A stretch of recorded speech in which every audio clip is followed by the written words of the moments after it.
Hi, I'm Justin Boyd. And I'm Afro Man. And we are the Watchers in the Basement. Welcome to the Watchers in the Basement. We are here today to do our spoiler review for Superman. And before I get Frank's thoughts and before I share my thoughts, I want to hit you with some Superman facts. The movie released on July 11th, 2025. It is the first film released under the new DC Studios banner, which is overseen by James Gunn and Peter Safran. It's also the first film of the DCU's Chapter 1 Gods and Monsters. The movie had a budget of 225 million. So far, the box office is 217 million this weekend. Runtime 2 hours and 9 minutes. It was written and directed by James Gunn, and the cast includes David Corenswet, Rachel Brosnahan, Nicholas Hoult, Isabela Merced, Eddie Gathegi, Nathan Fillion, Anthony Carrigan, Skyler Gisondo, Sara Sampaio, María, Gabriela de Faría, Wendell Pierce, and Frank Grillo. And speaking of Frank, what did you think about Superman? So let me tell you what I like about it. Well, actually, I love the chemistry between Lois and Clark. I think their chemistry is undeniable. Like I could tell, like just it bounces off the screen like crystal clear. Yeah. I think outside of the only other connection I saw of like Lois and Clark interactions was the Superman and Lois show on CW. Like their chemistry was undeniable as well. Yeah. I think a lot of Superman movies prior, it was okay, but wasn't magnetic. You can tell with Rachel and Corenswet, it's a natural chemistry that they have. It's only stronger as movies go on. That's one thing I did like about the movie. Another thing I love about the movie too was surprisingly Jimmy, bro. He's wildly funny in this movie. Yeah. He's very sardonic, very, very office-like with his approach and like his deadpanness. I didn't think he's the funniest Jimmy by far. Like this Jimmy has personality. He's funny. Like he's very sardonic. I thought he was hilarious. Love the CGI. The fight scenes were awesome as well. Those are the things I love about it, right? Also, things that I didn't like about it, and I get it. You're more a Superman fan than I am. Like you know the history more than I do. The Superman that I'm familiar with, I like more of a compromised, semi-dark Superman. I know Superman Action Comics 1937 and so on and so forth back in the day. He's more, bred. He's a symbol of valor, bravery. Star Spangled type of vibe, kind of like the Marvel version of Captain America, what he stands for. Yeah. And I think James Gunn was successful in executing his mission of going back to the comics, of getting that vibe. And he did. I think he saw after that vision, he executed that vision, and it was plain to see where he wanted to take it. For me, it was kind of on the cornier side, I think that was the mission. I think that was the angle. Yeah. And it gave me a bigger appreciation of Man of Steel. I love the darker theme, the more compromised theme of who Clark is. The Superman animated series, I like more of that vibe, more of that mentality. I know the darkest we've seen is Injustice, which is an alternate storyline. I get that, but that's the one I'm more drawn to as far as like Superman tones. The color scheme, all of that. Bro, I did not like the suit. The suit looked very generic. Really? I didn't like it. It looked like Great Value Walmart, bro. I did not like the suit at all. Yeah. I was not a fan of the suit. Corenswet himself, like he has the stature, like you feel like he looks like in a collar, in a dress shirt, he feels that shirt. Like he's a man's man. I think he was casted perfectly for that role, and I can see him making that Superman role his own. I can see him making that something that we haven't seen before. He had way more his Superman has way more personality, which you haven't really seen as far as maybe the Christopher Reeves Superman, as far as like that, as far as like that personality that go get that give you optimism, just want to do the right thing like that. It was very well portrayed and very well executed. But as far as like the scaleness of the tone, I wasn't a big fan of the corniness. It was kind of, and Lex Luthor came off as more petulant than calculated. The Lex I like are the more calculated Lex Luthors, the more showing the more of the deviant side. Mm-hmm. His I can't remember the guy's name, but his Lex came off way more petulant and way more erratic, which I wasn't really used to. Mm-hmm. So those are my thoughts on the movie. I gave it a 7. I gave it a 7 out of 10. Okay. Yeah, that's a solid score. Yeah, so I did a spoiler-free review on Wednesday because I saw the movie on Tuesday. The first time I saw it, I liked it, but I didn't love it, and a lot of it was because the people next to me were just like they were like doing a live action podcast. They were just like shouting out things throughout the movie, which was super annoying. All their predictions were wrong. They just like for example, when we see the parents are revealed as Bradley Cooper playing Jor-El. The mother is this other actress from Westworld. The guy next to me thought it was Lady Gaga. He kept saying Lady Gaga's name, and I was like, "It's not Lady Gaga," like. So, to me, the movie was kind of like disjointed because I couldn't fully enjoy it. But I've since seen it several times, and I think it gets better every time I watch it. It's definitely the most comic booky Superman I think we've ever had. It's very comic booky. There's all kinds of characters. We'll talk about the Justice Gang and the fact we have Ultraman, which turns out to be a clone of Superman, which, yeah, that we'll talk about that part for sure. But I do think I think it was geared more toward like if you like the animated Justice League show, and maybe even like Superman, like Batman animated series, Superman animated series, and then like the Justice League animated show that I never watched, but I do kind of understand that people have an affinity for that. It's kind of geared toward that kind of universe, and I think for the universe as a whole, I think this is a good start because it's the previous universe was basically like, hey, Christopher Nolan made these really good Batman movies that are very grounded and very almost realistic. That works great for Batman. It doesn't work great for everyone else. And so when you try to do that to Superman and then you try to add, all these other superpowered characters, and then you're adding in another Batman, it ultimately just didn't work. I think this one, to me, to start out, is like more comic booky than the MCU. But the MCU is way more realistic than, let's say, the DCEU. Even so, even though the MCU is set in our world, there's definitely more fun with it. Whereas the DCU wasn't that fun. The DCU, the new one from James Gunn and co, is very comic booky, very high fantasy. Like, I don't know that we're gonna have even like, American cities may not even be in this world. We may just have like Metropolis and Gotham, and there will be like the United States of America, and they will be based like, for example, this movie Metropolis is based in Delaware, which I later learned that that's somewhere that it's often located in the comics. I didn't know that. Yeah, I've never noticed. Yeah, the reason why I noticed is because on the back of Lois's car, she has a Delaware tag. So I saw people talking about that, but it's a different kind of world, and it's, to me, it's like a very much a James Gunn movie. To me, it's very much like if you like the Guardians movies, and let's say you like Superman a little bit, I think you'll like this movie. If you don't like the Guardians movie, you're probably not going to like this movie because it's very much a James Gunn film. And I think for me, like this movie now, I love it now because I've seen it enough times where I'm like, I get the story, I get how all the pieces come together. But the first time I saw it, it's like, oh man, there's all these characters and there's all this stuff happening, and you're just thrown into this world.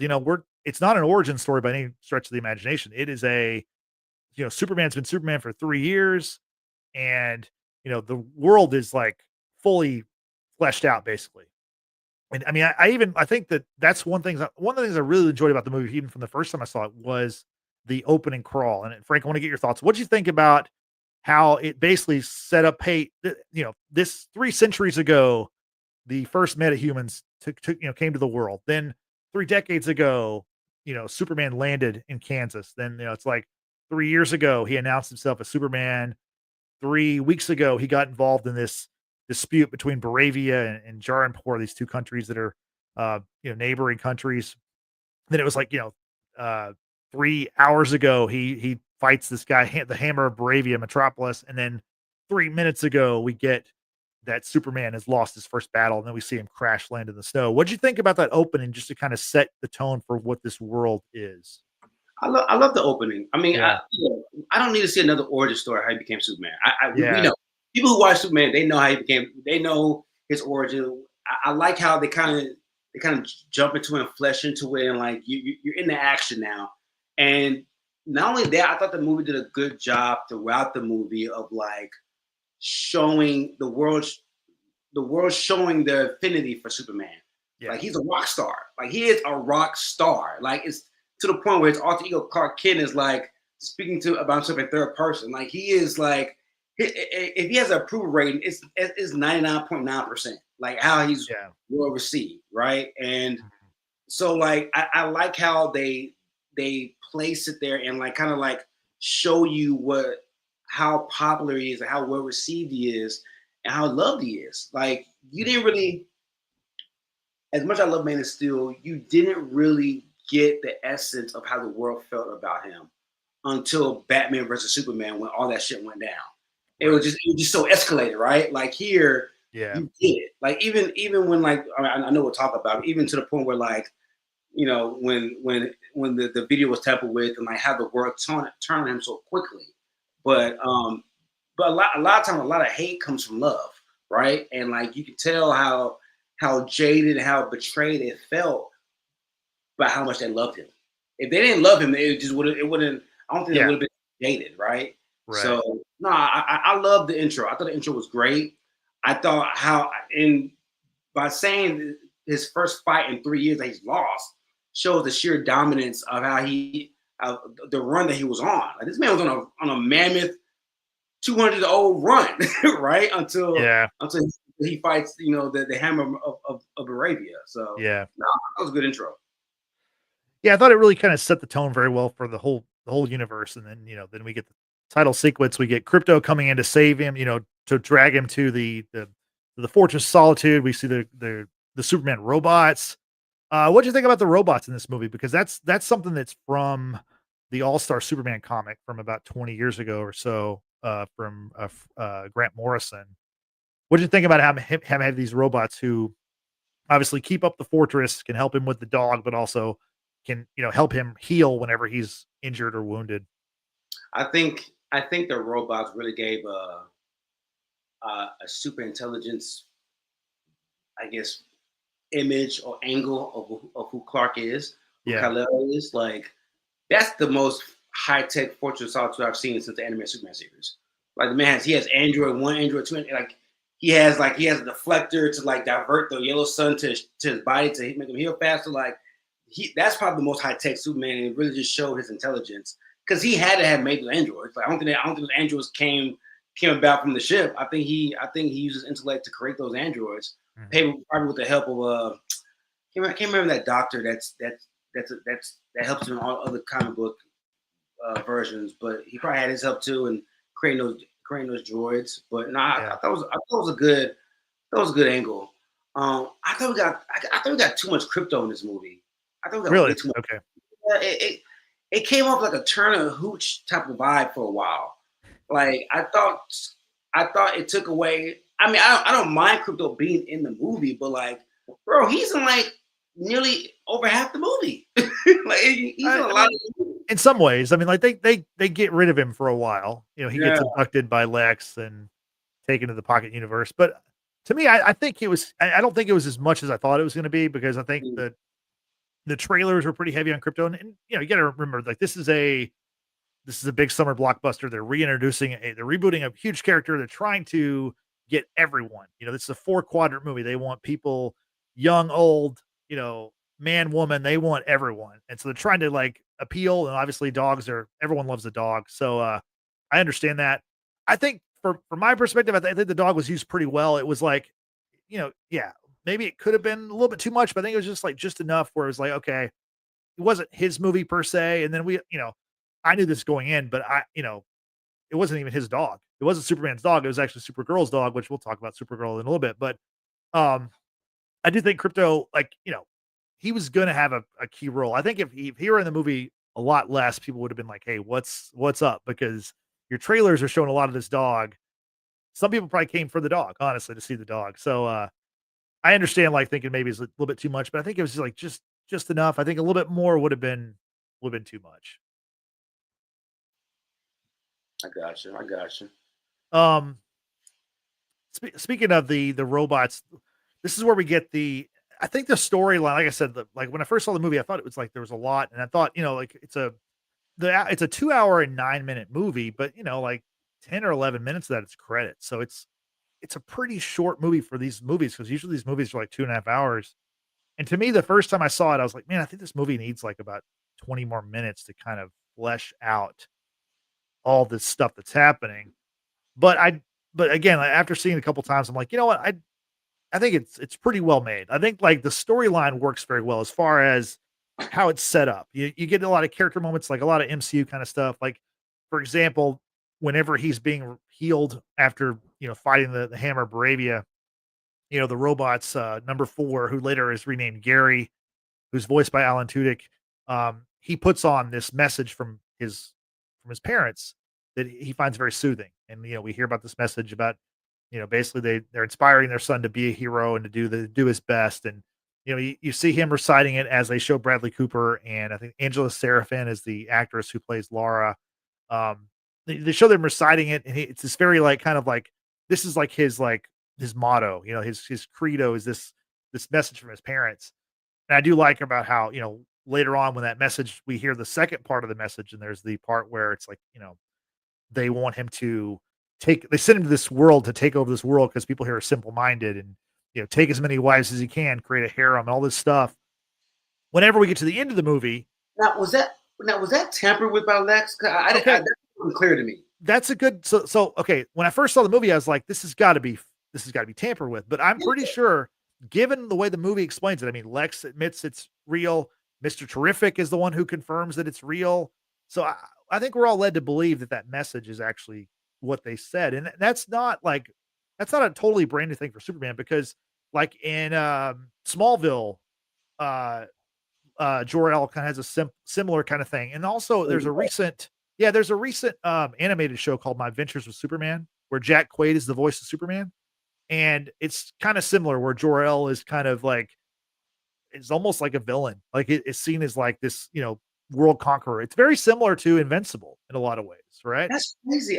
I've seen so many Superman shows and movies, and in all the different publications and like versions. Jor-El is sending his son to like be a signature of hope. I never really saw Jor-El in that way of like one of his son to dominate and be a god amongst men and like take over. That was surprising to me.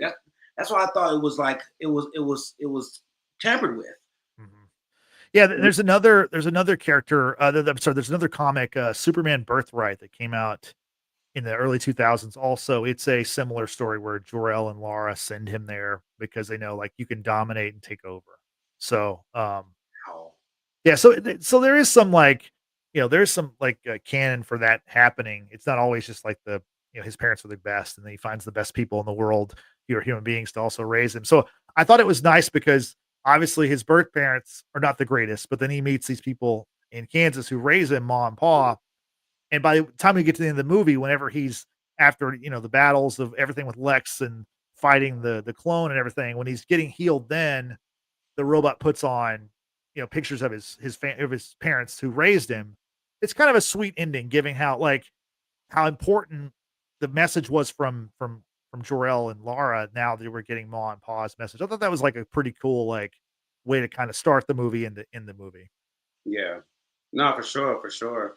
It's just that was a tough pill to swallow for me, because like a big reason for General Zod in those movies and publications is that he was the yang to Jor-El's yin. Like he did not want he wanted Superman to be a soldier, right?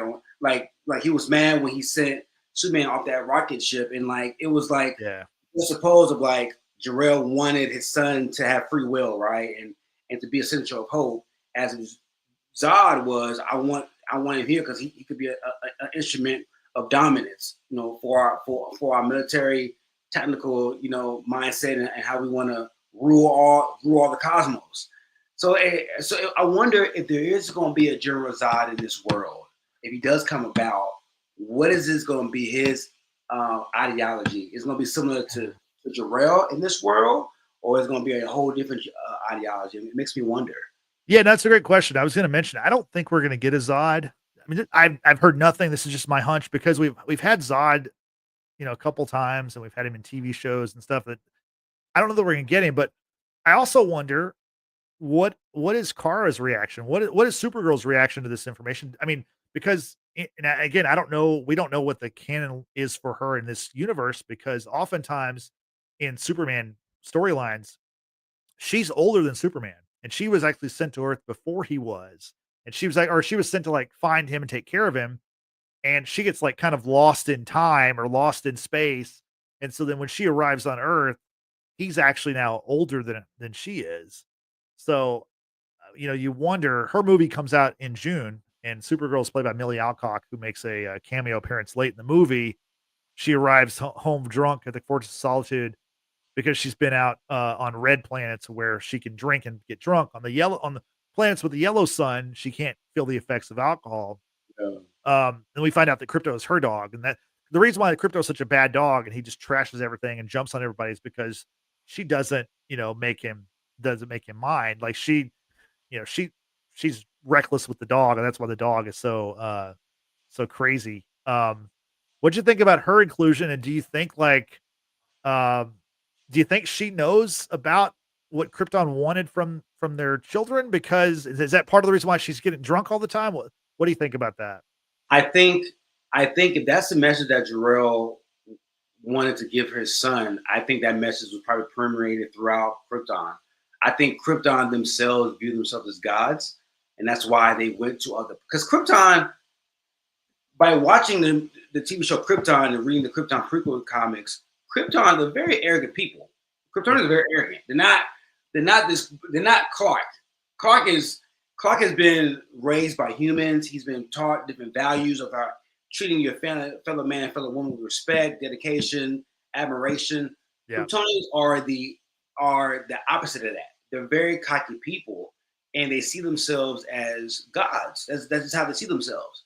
Like when they are sent to other planets and stuff, they are sent to conquer. But in those other couple publications, Jarrell was viewed, the ones I've read at least, Jarrell did not want his son to be like the other Kryptonians. So, and this is me just speculating. I've read nothing about what they're going to do with Supergirl, but my speculation is, if that's the real message that Jarrell meant to send to Kal-El, then I have a feeling that that's the mindset of all Kryptonians. And that's probably why Kara is how she is. Like, and I can't wait to see this version of Kara because James Gunn is taking this Kara from the Woman of Tomorrow comic books. Yeah. And that Kara is foul mouth. She doesn't give a fuck. She's an alcoholic. Like like in the movie, she goes to other planets to kind of wash away the sins of like her past. And she's a tortured soul. And I can't wait to see María Alcock play this role because all other publications, Kara is like this. She's immature, but like she means well, and like she views Clark as a big cousin. Like she listens, she's obedient, and all that. This version of Kara is not. She's a badass. She curses every other word. She doesn't give a damn. So I can't wait to see this comic book storyline come to life. And I think I'm familiar with Alcock from House of the Dragon, so I think she's gonna do a good job. The 30 seconds I saw her in this movie, I was like, shit, I wish I got like at least 20 more minutes of her. Like she's funny. Like she pops off the screen. And just in that little one scene that we saw her in. So I can't wait to see her movie next summer. I'm actually excited about it. Yeah, and you said it well there, where it's based on the Woman of Tomorrow storyline, and there's really not a whole lot else we know about the movie except for the fact that Jason Momoa is in the movie as Lobo. So Lobo is a character in Supergirl. The movie comes out in June of 2026. So it's the next movie from DC Studios. So it's obviously their next big one. I bet that Superman's probably going to be in it briefly. Just my guess. Speaking of Superman, I know you talked about it a little bit. What did you think about David Corenswet overall, as far as just his Superman? Because I thought, honestly, I thought he was awesome. I thought like, if this movie is a failure financially or whatever, which I don't think it's going to be, like, at least they found somebody who like can be Superman for 20 years or 30 years or however long they want to do this character, and however long he wants to play the character. To me, I think he should, because I think he nailed it. He did a great job. I was very impressed. And I think for me too, Jay, he made it his own. Yeah. His Superman is different from Cavill, it's different from Reeves, is different from the Superman on CW. I can't remember his name. Tyler Hoechlin, Tyler Hoechlin. I love Tyler Hoechlin Superman. His Superman's good too. But Tyler and Corenswet made those roles their own. They're very distinct. The mannerisms, how they approach issues, or how they act out issues in scenes, it's very much their own. And I thought he did a great job. I mean, he has the look, like the look alone, like he looks like Clark Kent. Like he looks like he's an imposing figure. He looks like, just by eyeballing him, he looks like about 6'2", 6'3". He's a big guy. I think he's like 6'4", like Christopher Reeve was. Yeah, he's not a little guy. No, he did a great job. Even like my favorite scene, because like I think one thing about Superman roles, a lot of these guys are new. A lot of these guys are guys you never heard of before. They don't have like a catalog of like things to go back and like watch. Yeah. So like the Superman role itself is pretty cookie cutter, and it doesn't take like a high level thespian to play that role. The scene when he's rehearsing the interview with Lois, and he's going from like confident to cocky to like frustrated to angry back to anguish. He went through 5 stages of like grief, depression, happiness, anger, all in that one scene. I'm like, bro, that's acting. You don't really see that with Superman roles, the variances of like emotions, especially in a 3-minute span. And him and Lois going back and forth. I was like, damn, of course he brought his bad. He brought his bad. It's easy to look the part and like CGI fight and like, smile and like, all that. But like when you actually put in the thespian skills of like making something your own, and he made this version of Clark his own, and I was very impressed with his acting. I really was.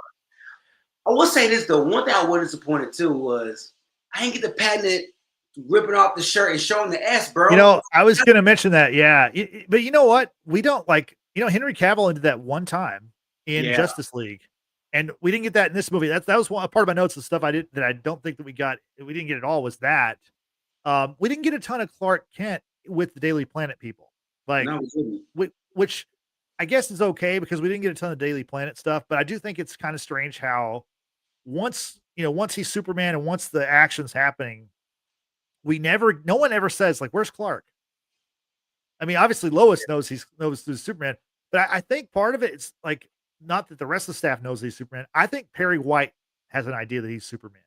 You think so? I think he does, like, because he kind of looks at him like whenever, I mean, he only has a couple scenes with him, period, because Perry White's not in the movie a ton, but I think he thinks that maybe Clark is Superman. That must be because otherwise, like, why wouldn't Perry, for example, late in the movie, whenever they're all getting into Mr. Terrific's T-Craft, why wouldn't he go like, where's Clark? Because like every other kind of adaptation of Superman, they always mention, someone will go, oh, where's Clark? Did he run off? Like, did he go get the police, or like what, like what's happening? But this one, they didn't really mention that. And I don't know if it's, because they cut some stuff, or if they just didn't feel like it was that important, or if maybe some of the people know he's Clark Kent. I don't know. But that was something that was pretty glaring to me that we didn't get, was him being Clark Kent, the newspaper guy, very much. Yeah. I wish we kind of got a little more of that. Just to, I mean, I know it's 3 years in, but like it would be nice to kind of like see him interact with like his coworkers a little bit more. I mean, he did a little bit in the beginning of the movie. Yeah. But not much. It was very little. I think they cut some of that stuff because this movie, like it's been in the works for a couple of years, and I remember like 6 months ago there was talk that the movie like the runtime was like going to be 2:30 or something, 2 hours 30 minutes.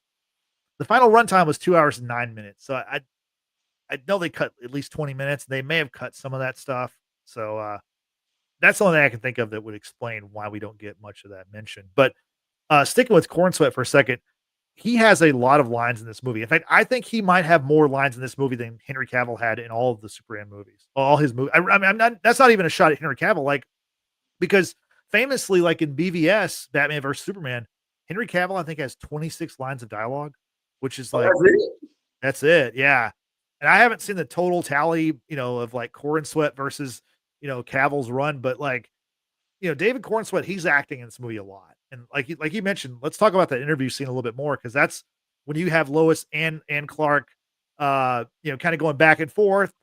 I thought it was a cool moment because previously all we saw was him in the Daily Planet, where Clark has come back from being beaten by the Hammer Bravia, but he gets to write the front page story because he got the quote unquote interview with Superman, which I think is kind of funny that he's like writing these stories about himself.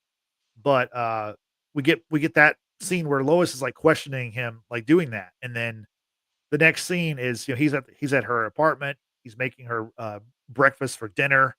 And then we get the whole back and forth where, clearly she knows he's Superman. He talks about how it was funny about how, in the office, she was giving him some guff about the article. And then we get to the interview scene where she's grilling him and he's having a hard time with it because he believes that what he's doing is right. And she's saying, well, it might be right, but you're in these countries, you're involved in their business, and you're, from the outside world, it looks like you're, representing the United States. And he says, no, I'm representing myself, which I thought that was like a very interesting way to put Superman in a situation that there wasn't like a for sure, like there wasn't like a perfect answer. Like him saving that small country that's being invaded, like that's what he should do. But you can also see where people would be like, well, but why should he do that? Like to me, that's a better question of like what they try to do in Batman versus Superman, where it was like they said, like, we have Superman here, he can do anything, but we should question what he should do. But they don't really go anywhere with that in the movie. Whereas this movie, they focus heavily on the fact that there's this conflict in these European countries, these made up countries, and Superman's interjecting himself into it. And maybe he shouldn't. I mean, from my perspective, I think he should because he can stop, evil being done. But I can understand those other countries are like, hey, like, what are you doing? You're getting involved in our business. It would have been nice though, Justin, if they had actually showed him stopping them and not just talking about it after the fact. Like it would have been nice to see him actually in the mix, like fighting. I think it was the country started with J. That's because he's protecting right from Arabia. Arabia was doing the attacking, like he was stopping. Yeah, right. They're trying to invade this small country of Jarinpur. Yeah, Jarinpur. Yeah, it would have been nice to actually see that, and then like it would have been nice too to like have him show that, and then like have the news cover it, and then like have different perspectives, like people all around the world picking sides. It would be nice to see that, and then I think it would have put more weight in the Lois Clark mock interview if you actually see it beforehand. I think it would have been nice, but it was still great. It was still a great scene of Lois and Clark going back and forth. I mean, in my personal opinion, I think Clark is right because even when military in other countries jump in, it's rooted in self-interest. It's rooted what can I get out of this? What political gain can I get? And Superman's just doing it for the heart of morality, just because it's just the right thing to do to protect people and be the voice of the voiceless. So and that's one thing about the Superman. He protects life. In this movie, he's protecting he's saving people. He saves a squirrel. He tries to save the kaiju. He doesn't want to kill the kaiju when the Justice Gang decide to kill it. So like this whole movie is about, he saves a dog. He's saving people constantly, which I think is good because that's what Superman should be. Like in the previous versions, we had moments where like, in Man of Steel, Zod throws a tanker, an oil tanker at Superman. And instead of just stopping it, he just jumps over it and it hits a parking garage and explodes. And it looks cool, but it's like, you're Superman. Like, you should stop that. Like, now granted, if Zod throws you through a building full of people, I mean, there's not a whole lot you can do about that. I get that. But like in that example I gave you, like, if you're Superman, you got to stop that thing before it explodes and kills people and buildings, destroys buildings. It's just like, to me, that wasn't the focus of Superman was not to save people in that movie. It was to look cool. That's Man of Steel looks cool, but like it doesn't. The reason why it didn't go very far with that character is because it wasn't really rooted in that character. It was rooted in like, hey, let's make the Batman version of Superman. And it's like, I just don't know that that's what you should do with Superman. Like, Superman is his own character, like all these characters are different. If you make Captain America Iron Man, then you don't need Iron Man. Like, it's just there's differences in his characters for a reason. But go ahead. You think in Man of Steel where he has to snap Zod's neck because Zod's trying to kill that. You don't think that kind of encapsulated that Calvin version Superman, like what he's willing to do to protect people? No, you're right. And see, that's something I don't have a problem with that. I never really had a problem with that scene. To me, the scenes that don't make sense are the what I just mentioned in Man of Steel. The dad dying scene is the dumbest scene in movies, I think.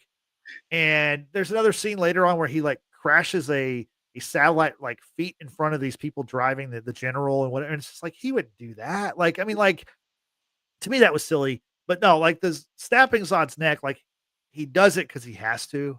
Yeah. And I think even James Gunn, it's funny because, Peacemaker's in this movie briefly. I don't know about you, like in my theater, the times I saw the movie, every time they showed Peacemaker, it got a good reaction. People clapped or laughed or whatever. Same on theater. Yeah. But if you listen to what Peacemaker says, he talks about how, Superman thinks he's better than everybody because he doesn't kill people unless he absolutely has to. And so it shows that like this Superman, while he values all human life, he will take a life if he has to. Which I think it's good to show like that, like again, like the Man of Steel, like what you said, like I don't think, like Cavill's Superman was trying to save that family, and so he had to do that. He didn't want to kill the guy, but he kind of had to. Now, granted, they wrote a scenario where he had to. Like you could just write it where he picks him up and they fly in the sky, or whatever. There's ways around it, maybe, but like I get the point that he was trying to save human beings, but in this version, he's trying to save everything. Which I think is, that's very Superman. Like in all other versions of Superman saves the day. That's literally like one of the kind of catchphrases people have for Superman. So I did appreciate that. I think Corenswet perfectly like embodies the character. Like the guy, like, again, we didn't see a ton of Clark, but what we got to see from Superman and what we saw from Clark, I'm like, man, sign me up for more of this guy and this character because he's very good playing this role. Same thing for Lois Lane for Rachel Brosnahan. I think she's awesome. I think Rachel Brosnahan's the best Lois Lane we've ever had. Like that's the interview scene, like that scene right there. You're just like, oh, I'm ready. Like, let's keep this going. This is good stuff. Yeah. No, as far as Lois, the journalist, and Lois, the calculated, I'm going to get the story no matter what. I'm going to get to the bottom of the truth, bottom of it, regardless, no one's gonna get my way. That Rachel embodied that. She bodied that shit. She really did. The functionality of their relationship was kind of weird to me in the beginning. Like how emotionally distant she was in the beginning with Superman. I've never really seen that with any other Loises. Have you? What do you mean? Like the fact, like in the newsroom, or what do you mean? No, not in the newsroom. More so like their relationship. Like she just like she was emotionally like she said the line where like they got in an argument about the whole Baravia thing. Yeah, like, I can't do this anymore. Like she just seemed super distant. And when Clark was like, well, "What do you mean by that?" and she wouldn't answer. At that point, they've been dating. What I'm guessing 3 years. They've been dating. No, 3 months. 3 months. Oh, 3 months. Okay. Yeah, I was about to say 3 years, and you never said I love you. What the fuck? Like I was about to say that's crazy, but okay, 3 months. Okay, that makes sense. And in that moment, she's thinking about breaking up with him. And she tells Mr. Terrific that when she's in the T-Craft that she's like actually was going to break up with him in that moment. So you kind of they're in the early stages of the relationship, but they're at maybe kind of an early crossroads too. So I thought that was interesting. We don't often see that, like, um, I would like to know, like, how she found out he was Superman, like in the movie, they tell us that he wears the glasses are not just glasses, they're hypno glasses, where when people see them, they don't see his face the same way they should. Which is I've never heard that before in any other movie. That's Superman. that's Have you- also a comic thing. I didn't really know about it, but I saw later on that, yeah, it's been in the comics before where, he wears hypno glasses as a way to, like, trick people. That's crazy. I've Yeah, never. That's wildly interesting. Yeah. yeah. Okay. So I would be interested to see, like, how did she, figure out past the glasses, or did, I don't know. Well, I'm very curious to see that. And by the way, speaking of this movie, there was a prequel novel that came out. It's a junior novel. It's called Superman: Welcome to Metropolis, and I read it before the movie. It's a pretty good book, honestly. Like, if they decide to make an origin movie, this would have made a good origin movie, because in the movie you meet the Justice Gang, you meet the Daily Planet people, but it's Superman's first day as Superman, and one of the first things he has to take on is Metallo. And John Corbin Metallo is created by Lex Luthor, like, Yeah. to try to stop Superman. So yeah, I think that would have been a cool way to, like, if they wanted to do an origin, but I know that their goal was to not do an origin, to just like, hey, this universe is a moving train. We're just jumping on it, and here we go. And it's different than the MCU. It's different than the previous DC thing. We're just jumping in, and we're telling the story in a different way. What did you think of like just getting the Justice Gang like out in the open in this movie with no introduction, really, no introduction of the individual characters? Yeah. What are your thoughts on that? So I think it's like I said, I think it's just because it's a symptom of, or it's a function of the universe, because they're already known, like, to the world, like we don't know them, but the people in Metropolis, they've seen them before. So it's like we're just jumping into this world. But yeah, I mean, for me, like, I knew what they were going in, and also, like I said, they're in that book that I read, so I wasn't surprised. I wasn't caught off guard. I can see where, if you're a person who isn't a fan of, like, the comics or what, like my girlfriend, we went to this movie and she really enjoyed it. But I know, like, that stuff was probably her least favorite part, because it's like these comic book characters that she had never heard of. And I mean, even myself, like, I've seen Mr. Terrific, and he was in one of the CW shows, and he's in some of the animated stuff, but I'm not super familiar with that character. And, like, this version of Hawk Girl is a different version of Hawk Girl than I was familiar with. So, and I mean, everybody has kind of heard of Green Lantern, but Guy Gardner, even for me, like, I just know of him because he has the goofy haircut, which they reference and make fun of. But I did like them in this movie. I think obviously Mr. Terrific kind of, became the featured member of the group, because he actually helped save Superman later on from being in the Pocket Universe. And he actually gets an end credit scene with Superman, which maybe means that we might get a Mr. Terrific movie or a Mr. Terrific show in the future. I'm not sure, but I enjoyed having these characters, even though they don't get a ton of time. I do like how they're kind of sprinkled in. What'd you think about the Justice Gang? It would have been nice to get an introduction, like Yeah. it would have been nice to like get like feature introductions of the Justice Gang, like Mr. Terrific and Hawk Girl. Like they were just kind of thrown at me in this movie with any context. Like I mean, the only thing I know is it's the Justice Gang, which I know is going to all become Justice League. Yeah. But I didn't feel connected to them because they just came out of nowhere. I think where Marvel is a little more meticulous, at least in phase 1 and phase 2, you had like these solo films, you had like the introduction of these characters. So when you did see them in a team up movie, there was more recognition and more connection to the characters because of you have seen them prior. Right. I mean, the guy who played Mr. Terrific, he plays Darwin in X-Men, First Class. Right. It was nice to see him again, but I didn't really feel connected to the characters because they just came out of nowhere for me. You know, I wish it was a more grounded Superman movie, and then later on you can like sprinkle in these heroes and then formulate, the Justice League later on.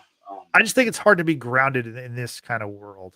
You know what I mean? Like, with these kind of characters, it's hard. It's like, because the Justice Gang, I mean, they make fun. Like, obviously, Hawk Girl doesn't like the name. Mr. Terrific doesn't like the name. The name is kind of a joke. It's, not too different than like Thunderbolts, right? But they're like kind of a mini version of the boys, because they're a corporate superhero team. They work for Maxwell Lord. who is played briefly in this movie by James Gunn's brother, Sean Gunn. And we're going to see more of them in Peacemaker. Or at least they're going to be in Peacemaker because they're in the trailer for Peacemaker season 2. Oh, Hall Girl is terrific in Lantern. I don't think Mr. Terrific is in the movie, but I know that Green Lantern and Hawk Girl are in Peacemaker season 2. Yeah, which that comes out in like a month. It comes out August 22nd or something, 21st. So it's not too far away. Okay. I guess speaking of that, what'd you think about the Peacemaker cameo? I loved it. I loved it. It's John Cena's great as Peacemaker. He makes you care about the character. Like he's funny as fuck. Like he's when he's on screen, he grabs your attention whether you like it or not. And he has a way of like being as derogatory yet equally as funny every time he opens his mouth. Like I love it. Was random. It was a random cameo, but I loved it. I thought it was kind of cool, especially in that moment when like it looks like the world is like turning on Superman. He was the perfect person to like place in that moment to talk about Superman, just based on his personality. Yeah. The only question I really have is I wonder which Peacemaker it is, because if you've seen the trailer for Peacemaker season 2, there's a part in the trailer at the end of the trailer where Peacemaker comes face to face with Peacemaker, and it has to do with it's similar to what we see in this movie with the so we have the pocket universe technology. Well, Peacemaker had that in season 1, although it's called the quantum unfolding chamber, very similar. And in the trailer for season 2 of Peacemaker, he goes into the quantum unfolding chamber, and he goes into his room, or he thinks it's his room, and there's another Peacemaker there in full costume with a gun to his head.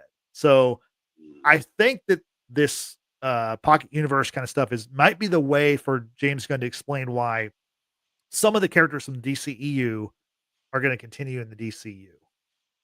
Because we know that obviously Viola Davis's character, Amanda Waller, she's going to continue in the DCU. Peacemaker is going to continue in the DCU.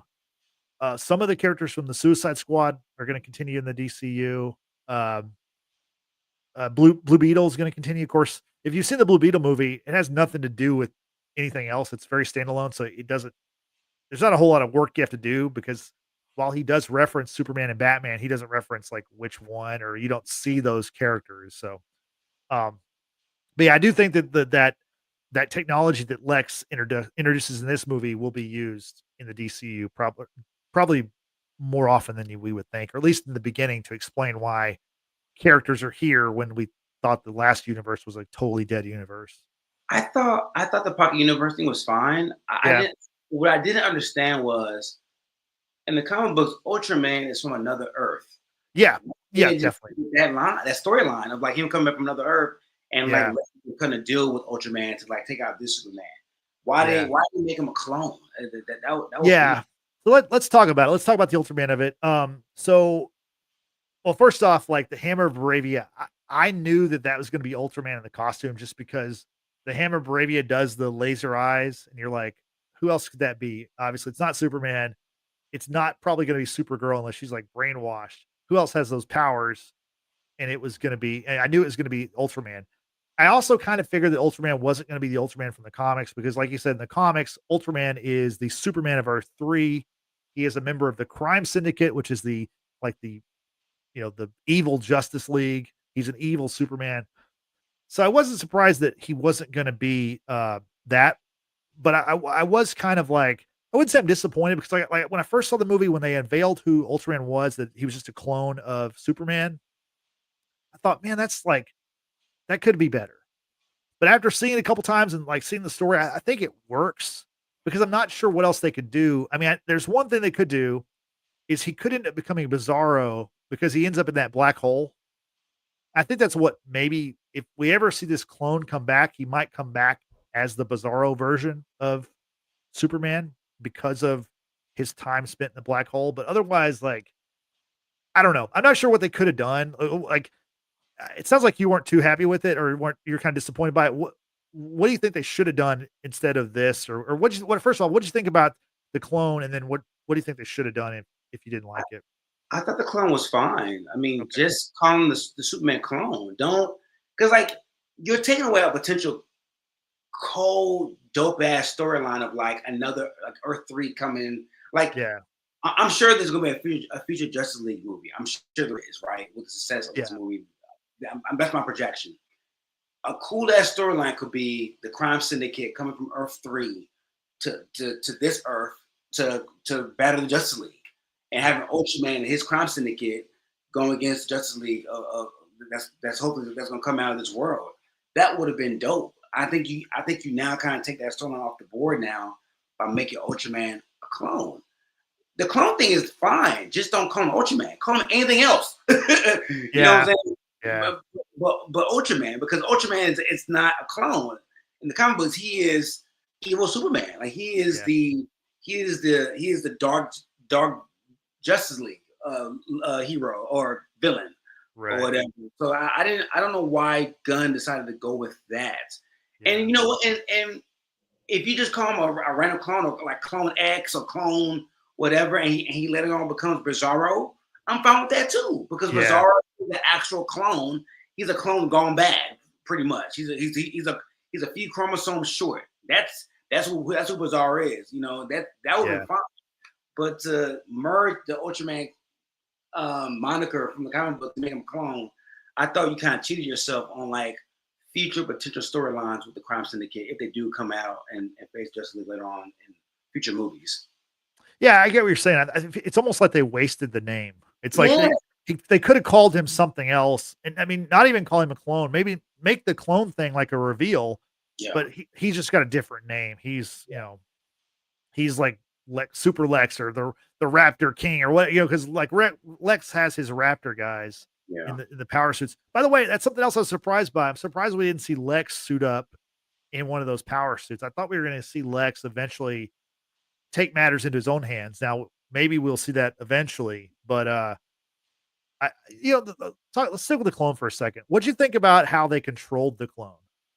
I thought that was actually kind of cool. I thought it's almost like playing a video game. Like, you know, like 1A was like a punch to the face, or like, you know, 12C was like you pull the cape or whatever. Like, I thought that was kind of a cool way to like, hey, we cloned him, but it didn't work very well. He's not very smart, but he's more powerful than you are, meaning Superman, but we can fully control him. I thought it's kind of cool. No, that was dope. Cause like, I think in that first fight scene with the Hammer of Arabia, either Lex said this or one of the henchmen said, he said, after 3 years of fighting this guy, we now have his fight patterns down to a T. Right. And like him saying all the, you know, 42X or whatever, like that kind of just shows you how much this man's been studying. Not just been studying, how much he's obsessed with taking that Superman to the point where he's analyzed every single encounter with the Kryptonians since, you know, the first year 3 years ago. I thought that was kind of genius to have like they had a storyboard that to make it show how obsessed like Luthor was in trying to take down, you know, the Man of Steel, aka Clark, aka Superman. Yeah. Well, I mean, I thought it was interesting how, you know, this movie, like I said, the first time I saw it, I thought, man, there's so much happening. There's so much story, so much characters.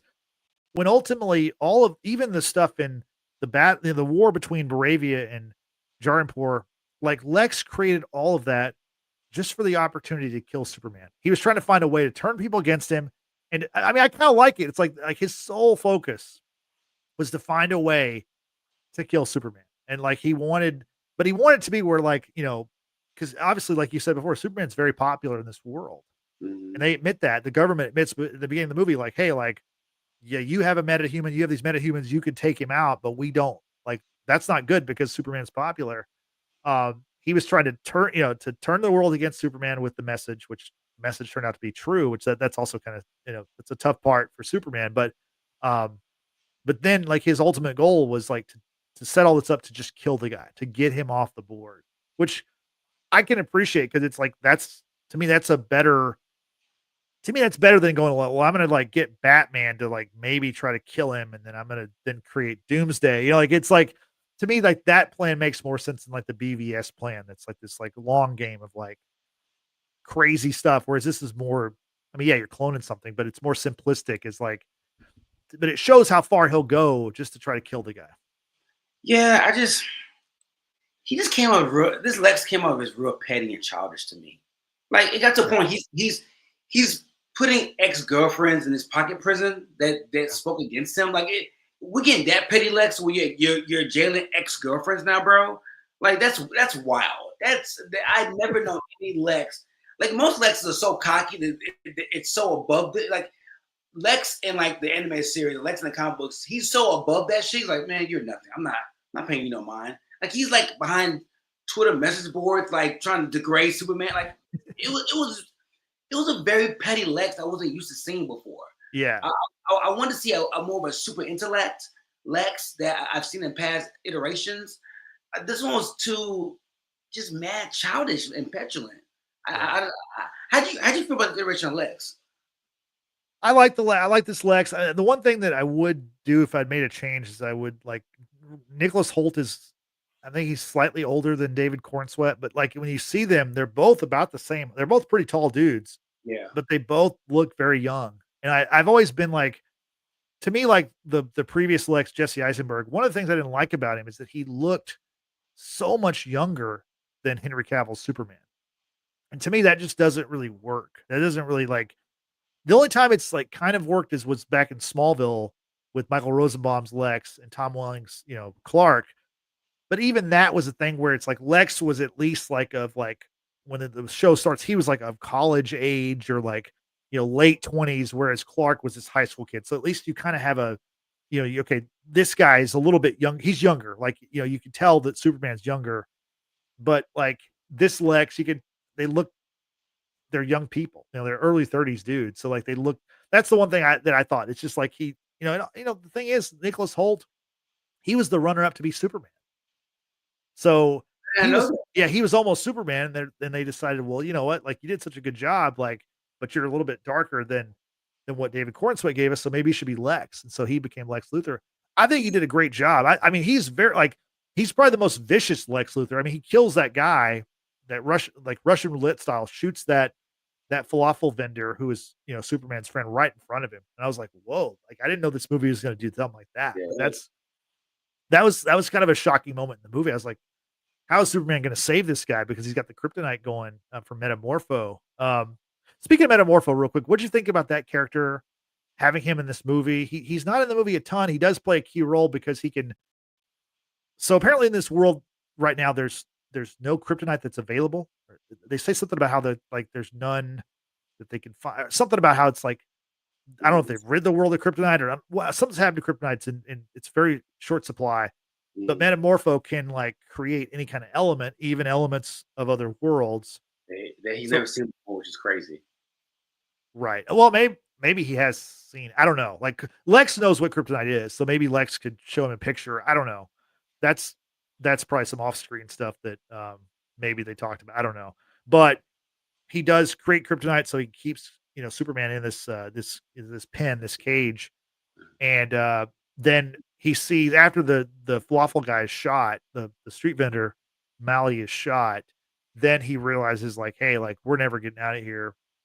And his son is being held captive across the way, so that he turns off the kryptonite so that Superman can go save his child. Then we kind of get the part of the movie that I think I liked the least was the whole like, what is it? Some kind of river, Proton River, which was very much a CGI kind of fest, which it didn't look bad. Because holding the baby, he's holding the baby. Yeah, that whole scene where they're trying to they're trying to escape the pocket universe. That's probably the biggest part that Metamorpho's in this movie. What'd you think about that character? And are you familiar with Metamorpho before this? Were you familiar with this character before this movie? I've never seen him before. I thought when I first saw him, I thought he was Martian Manhunter at first. Oh, okay. I mean, and then when they said his ability, I was like, oh, that's not Martian's ability. He can't do that. He can't create out of thin air. Like so I thought that's who I thought it was. But prior to this, I had never seen Metamorpho before. His powers are kind of cool.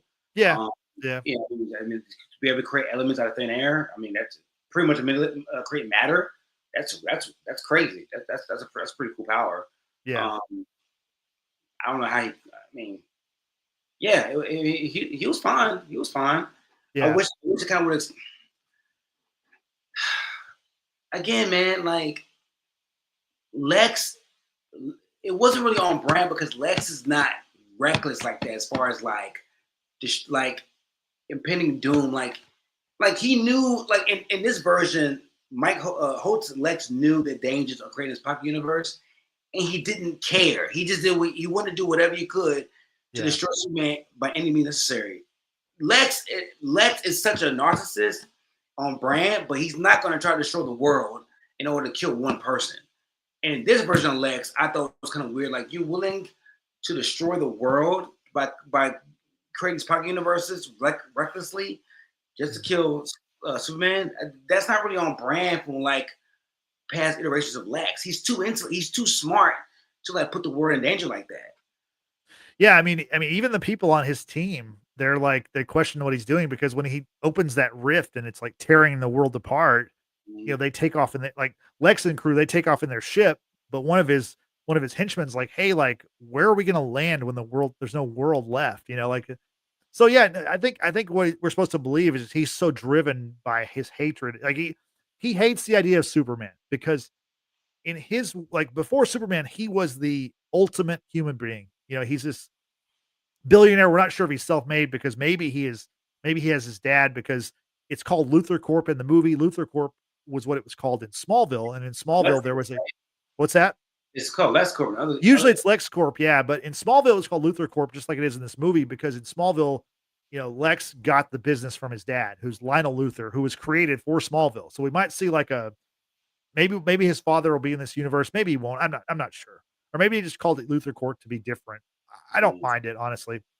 I was a big fan of Smallville, so I like the name Luthor Corp. To me, it sounds better than Lex Corp, but either or, it doesn't really matter. But you see that he talks about, how he just hates Superman, and like Superman's thing is like, like my humanity. You think it's my greatest weakness, and it's actually my greatest strength. And I think Corenswet killed it on that line and just that whole delivery. And then he even has a point, which is very Superman, where he's like, "Hey, like, Lex, hopefully one day you'll realize that it's your greatest strength as well." Or even in that moment, Superman's trying to turn Lex, like, to maybe not to be like his best friend, but like, to like make him realize, like, there's a lot of good you can do with your resources, and you don't have to be hell bent on trying to just kill this one alien here. You know what's weird? What's up? Superman lost his shit when Krypto was kidnapped, but didn't lose his shit. Like, once he faces Lex face to face, remember, he shot that falafel guy in the head right in front of him. Yeah. And you don't see any like residual anger from Superman at all after the fact. He's still pleading to him, like, "Hey man, like, you're better than this." Like, bro, he just shot this guy in front of you, a guy that fed you one time and was cool with you. Yeah. And, like, I didn't see any residual anger from that, which I thought was kind of weird. Yeah, I just don't. It's one of those things where I don't think he's just not going to kill unless he absolutely has to. And I don't think he thought. Yeah, I'm not saying him kill Luthor, but I'm like, at least like show like emotion. Like, why did you do that? Why did you kill this innocent man? Like, plead to in a frustration fashion of like, you just took a life just to spite me. Like, how like it would have been nice to get a speech from that, because like the falafel guy was in multiple scenes. Like he is shown to have like some sort of relationship with Clark in this movie, just based on the context, and like to not show any type of like anger, frustration after the fact, or at least plead to him like, why would you do this? Why are you harming innocent people? He was a good man. Yeah. So forth. It would have been nice to see that, because you can tell Corenswet has the ability to convey emotion within this character. So it would have been, to me, it would have been dope to see him, convey that emotion of like this guy getting killed. That was a headshot. That was a vicious violence. Oh yeah. I was not expecting that. No, that was crazy. Yeah.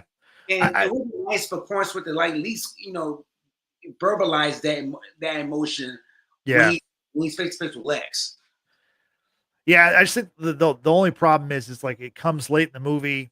You've got a crowd of Lex's like cronies there also, and it comes after he's gone back to Smallville, because he's had that kryptonite poisoning. Lois takes him back to Smallville, where she meets Ma and Pa, takes Krypto back there. They stay in Smallville for a day or so, and while he can, recharge from the yellow sun. And, he has that moment with his dad where, he tells his dad, like, the message that my birth parents gave me, like, I don't know who I am, because like, I've thought I was one thing and I was supposed to be something else.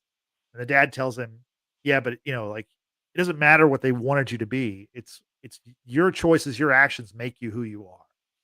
And I think in that moment, That was a bar. That was a bar. I think that I think that's part of like why when he then he goes back to Metropolis, he's back to trying to save people. And I understand what you're saying. Like I think if it were like a face to face one on one with Lex, I think that might have come up. But I think because he has an audience of people and he's trying to do the right thing, which is what Superman always does.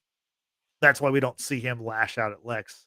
Like, Lex deserved to be lashed out for killing that guy. I mean, let's be real. Like, I mean, I've talked about this before. Like, there's this thing where Batman doesn't kill, and I think that's a great like idea. But then there are times where it's like, so you never kill the Joker, but then the Joker keeps getting out of Arkham and killing people, and it's like when you could just kill him, like and take him off the board.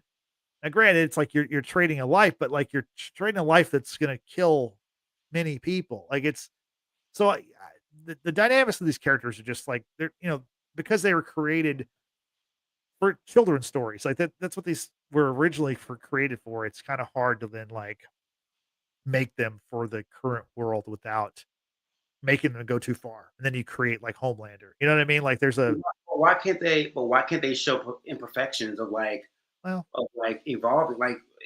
Like humans are perfectly imperfect. yeah. Yours are not perfect. No, that's true. Yeah. That scene with Superman and Lois talking, going back and forth, that's Superman showing his human side. Like he's more human than we are. You know what I'm saying? Like he shows emotion. He's sad. He's angry. Like he's no different than anybody else when it comes to wavering emotions. And I think a lot of times with comic books, it's so like nobody's just one way all the time. Yeah. It's not even in like comic books, some villains become heroes. Like there are times where like Dr. Doom has become a hero for the greater good of like saving the world from like impending threat, intergalactic threats, and then they go back to being a bad guy again. There are times where like, certain situations, scenarios causes people to like change tide. Mm-hmm. And like, Daredevil doesn't kill. That's his mantra. But there's been examples when like he had to take guys out of the game. When he killed Bullseye in comic books, he's killed people because he absolutely had no choice. In order to save 10 people, he had to sacrifice this one person. Yeah. Even though his mantra is I don't want to kill, but like right. Again, like sometimes shit hits the fan. You gotta do to preserve humanity. So. And like you said, Superman is very human. He even in that speech with Lex at the end, he talks about how like I make mistakes all the time. Like so, like he does show the human side. He just doesn't show the revenge or vengeance side in that moment. But we do see that the members of the Justice Gang are not like Superman. Like Hawk Girl, for example, when the president of Bravia, she scoops him up, and he's been working with Lex behind the scenes to create this war. Lex obviously wants to take over half of Jarimpura and call it Luthoria, but Lex even admits later on that's not even the main goal. The main goal is to get Superman and kill him. But we see that Hawk Girl, she's carrying this guy in the air, and he's like, "Oh, I know you're like Superman. You won't kill me." And she goes, "I'm not like Superman." She drops him. He dies. And then we see like with Green Lantern and obviously Mr. Terrific, they have no problem, killing the kaiju or killing whatever is come to Metropolis.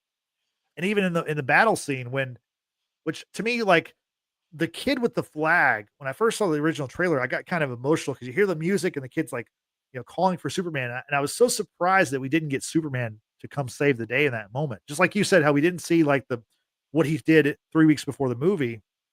We also didn't get him in the scene where he's saving the day in this battle. But I did like the line from Guy Gardner because he's like, he saves the kid. And he's like, "Hey kid," he's like, "Superman couldn't make it, so you got an upgrade." And then, because he thinks he's better than Superman. And then of course, he uses the ring to create like these like middle fingers that are flipping over tanks and crushing stuff. And then Metamorpho, he joins the team and he creates a hammer and crushes a tank. So it's like, Superman doesn't kill per se, but like the Justice Gang, they do whatever it takes. What do you think about these moments? What was on brand? Her people they're very violent people. Yeah. Like she's a warrior. Like she kills for fun. Like that's just who she is. Like, I mean, there's been issues where like the Justice League, they have issue with how Aquaman and Hawk Girl, who are very violent people from a violent race of people, how they go about like stopping people. And that's been an issue in like many conflicts and other comics and iterations of Justice League. So Yeah. When she dropped that, but I was like, yeah, that's on brand. She does that. Yeah. Yeah. And I, when I first saw it, I was like, she's going to drop this guy. She's going to kill this guy. She's not, this is not a safe, like, this is not, I'm pulling you out of here to arrest you. This is you're done. Like, this is it. You. Yeah. We've talked about the Justice Gang quite a bit. What do you think about, we haven't talked about this one character, the engineer, who's a character from the Authority, which the Authority is a very similar group to the Boys. And the Authority potentially might have a movie of its own. I'm not sure, but we got the engineer in this movie. The character's name is Angela Spica. She works with Lex's group, which is known as Planet Watch, which we got briefly in the movie. What'd you think about the engineer and her, like, being able to, she has nanites in her blood, being able to turn her hands into saws, and basically she can do anything. What'd you think about her? I mean, her power is dope. I just wish I would have seen it from the beginning. Like her, even a quick 30-minute montage of her like getting these powers and being in the lab. It would have been nice to see that. Like, the movie starts with him. The movie literally starts with her trying to find Fortress Solitude and trying to find Clark. That's literally how the movie starts. I'm like, who is this person? Who is this person? Like, who is this person fucking up Superman the way that she's fucking him up? Like, I mean, I know she was fighting. He was fighting also, Ultraman. But it kind of would have been nice to get like a proper introduction of like who she was. Like, we didn't get all that until like what, 30 minutes into the movie, the nights and how she able to manipulate her organism internally and stuff. I never seen that character before, the engineer, but her powers is dope. Like, she's very, very, very dope. I mean, I thought it was cool, but I just kind of an introduction to her.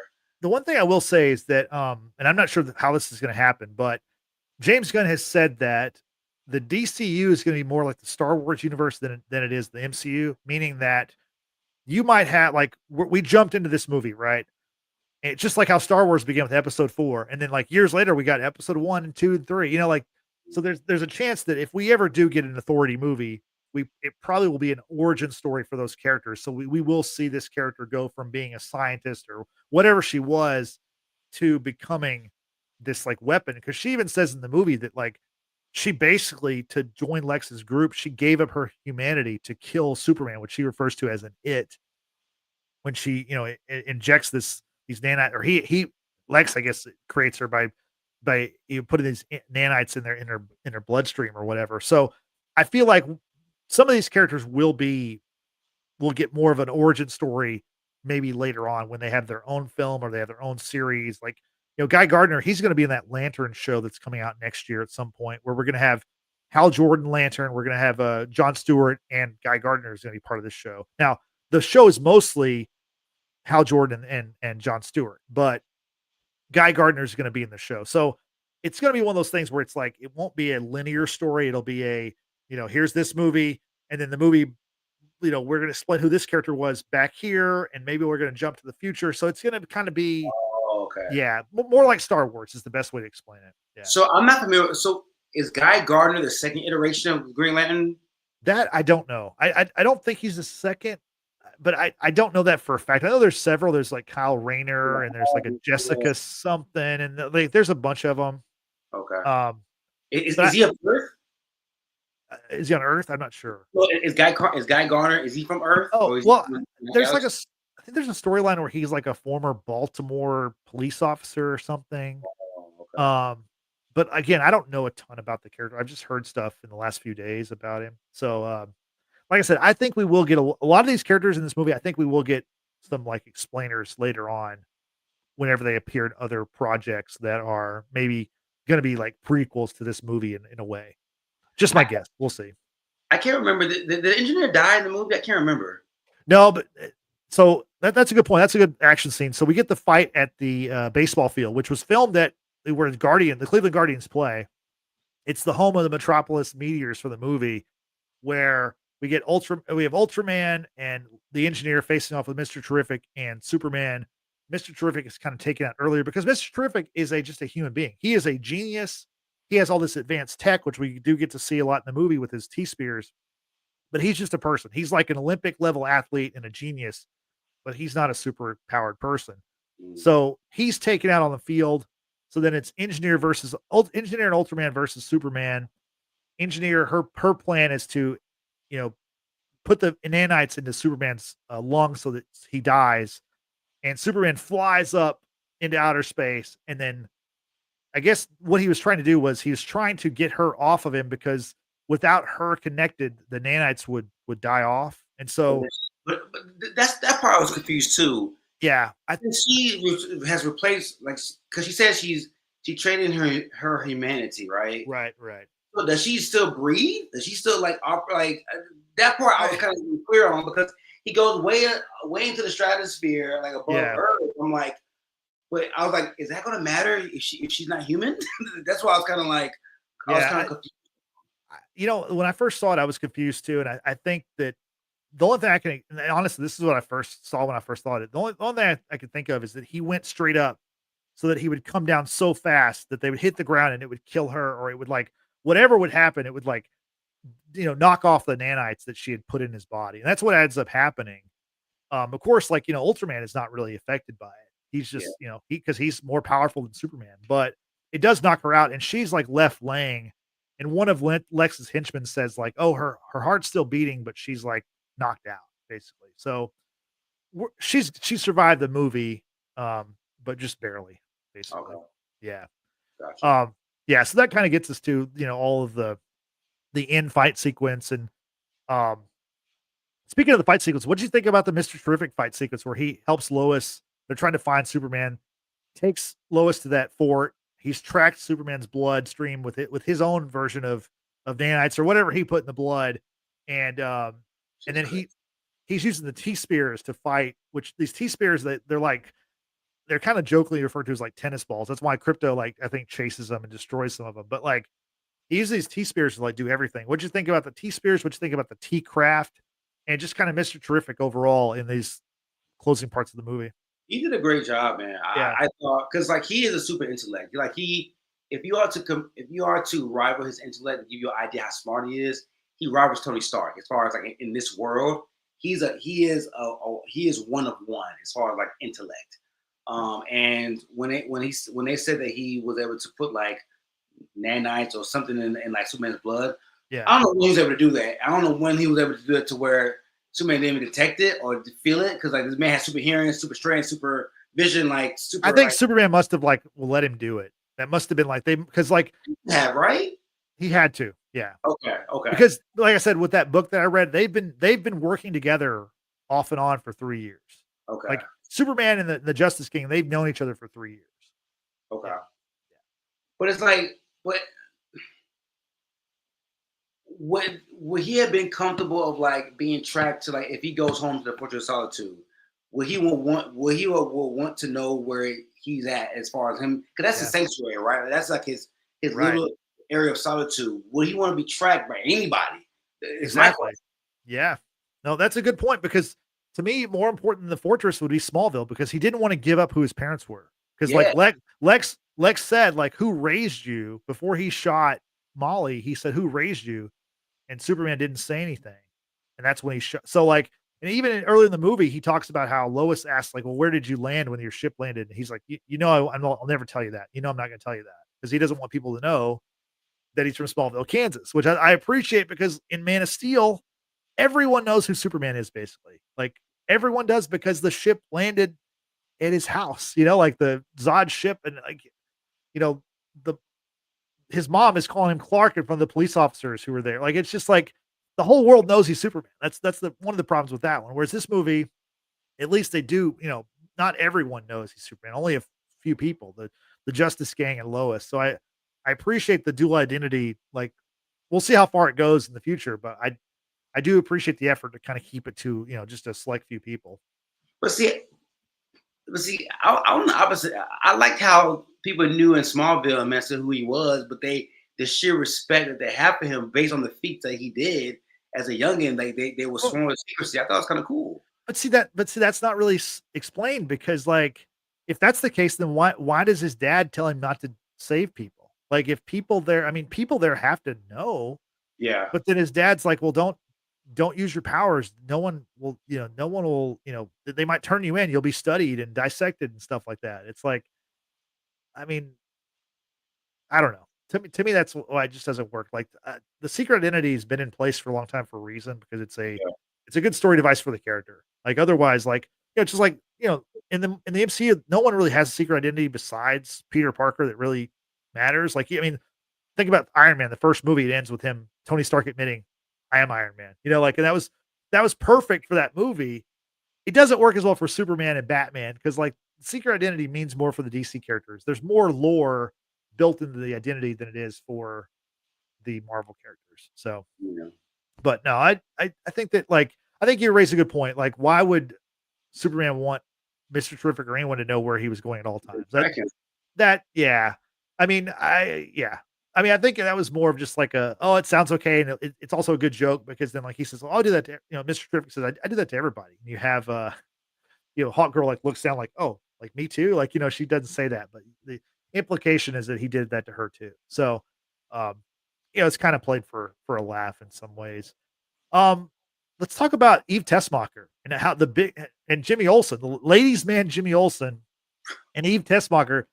Like, I didn't realize that Eve Tessmacher, played by Sara Sampaio, who is a former Victoria's Secret model. This is like her first big acting. I mean, she's been in other things, but this is her first, like, with a bunch of lines. I thought she was awesome. I thought she was funny. Sorry? She played Eve, the Eve, girlfriend? yeah. Okay. Lex's girlfriend, yeah. She's in love with Jimmy. Jimmy's a ladies' man. Everyone's in love with him for whatever reason. And that becomes a pivotal part of the plot because Eve has been taking all these like sexy selfies, but in the background, there's all kinds of information about Lex's plan and like his movements. And then, whenever she sends those selfies to Jimmy, he then shares them with Lois, and then we get we get basically how they basically do a story about how Lex is like in league with Bravia and how he's a traitor to the country. So, what'd you think about the Eve Jimmy thing in this story in that storyline in the movie?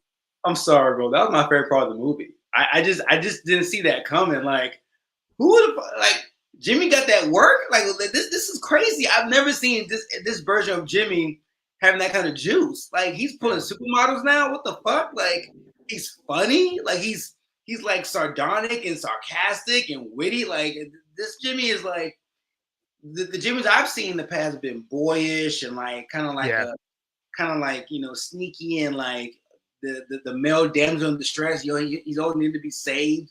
Yeah. But this one's like he has that work. He's a woman. He's a ladies' man. Women gravitate to him. He's like one of my favorite scenes is when like she like Eva's kind of deal like, hey, if I do this, I want to spend a weekend with you. He's like, a whole weekend? Like he's disgusted by the idea of spending 48 hours with this woman. I'm like, bro, she is a baddie. What are you doing? But that was a genius. That was a genius angle to the movie. I did not see that happening. Even when Lois is asking for like, how'd you find this out? Like he's all my source. I'm thinking he has somebody in the Parker universe or somebody that he or an alien. I'm thinking like Martian and Manhunter, somebody that he's been working with that's gonna be a future Justice League member, not some model that Lex Luthor is dating.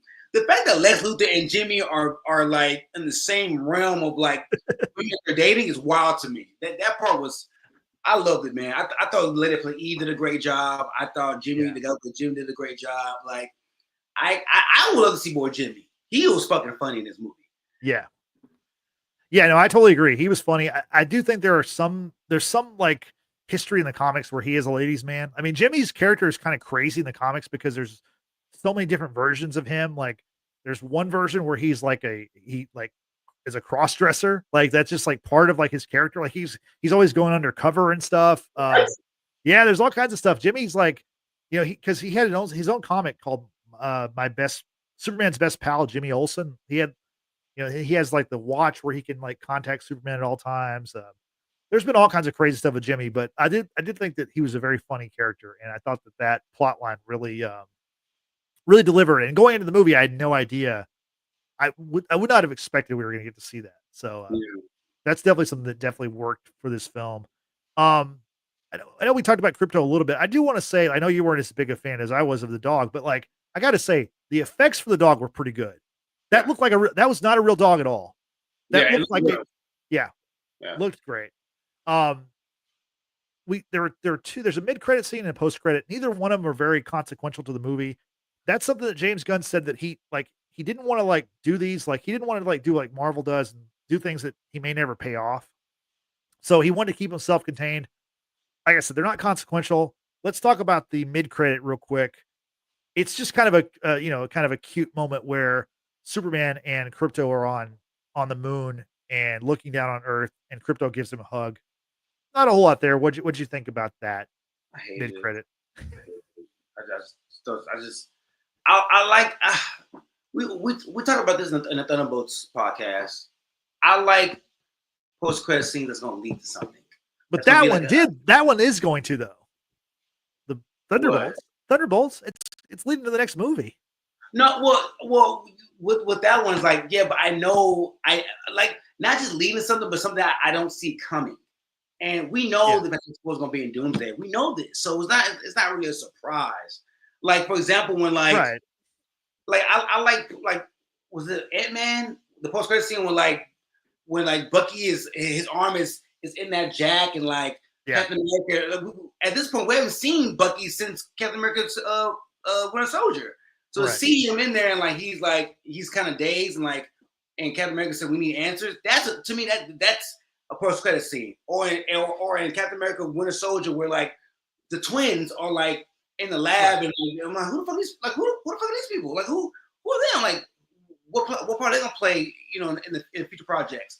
Yeah. Stuff like that, the complete surprises that I don't see coming. I would like to see. It would be cool to see something like that. But bro, I waited 10 minutes, dog, of credits for that post credit scene, and for that to be what it was. I'm just kind of, bro, really, this is it? It just let me satisfied. Yeah, I don't mind those scenes, but they didn't add a lot of value to the movie to me. I do think that, like I said, James Gunn was saying that he did it's a new universe. Again, he doesn't want to put something in there that he can't pay off because he often cites the fact that in Guardians, is it Guardians 1 or Guardians 2, where he shows or he mentions Adam Warlock, and it was a while before he got to make Guardians 3 where he actually had Adam Warlock in the movie.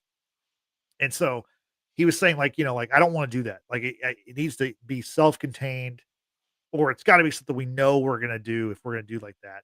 And it may, honestly, it could have been Supergirl. Maybe Supergirl, that could have been a post credit because Supergirl is the next movie. We know that movie has already been shot. They're in post production. They're working on putting out next June.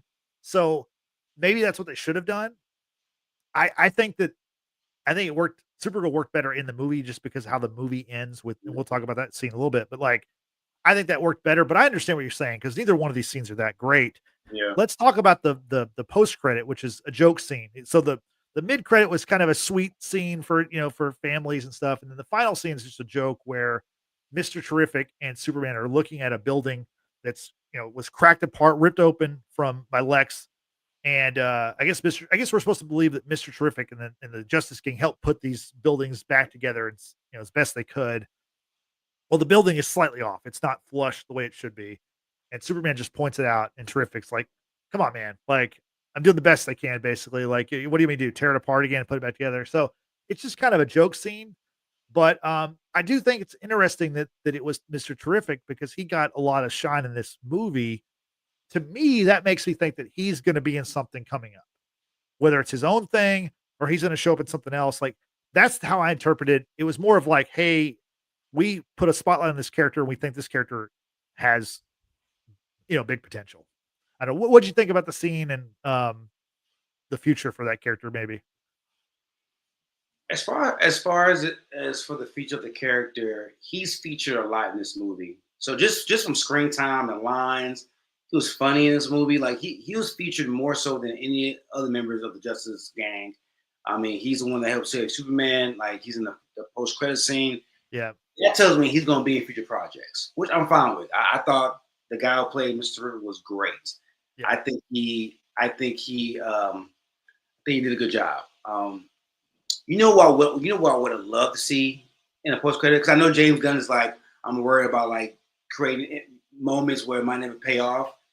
You could have had a scene of Lobo going from galaxy to galaxy, on his motorcycle. Yeah. I'm sure Momoa has did some test shots already. Yeah. Or, you could have done a little 10-second scene of him flying across the cosmos, flying across Earth or flying across, whatever. Yeah. That would have been dope to see, because Lobo's gonna be in the next movie. The next movie that's coming out this year. That would have been cool. Things like that. Yeah. Yeah. Would have been nice. I don't know.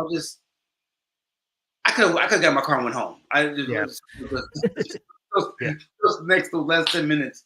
Yeah, I got you. Those credits, but Yeah, they're not consequential, but like Yesenia says here in the chat, James Gunn doesn't want to overpromise. I get that, but I agree with you. The Lobo thing would have been cool.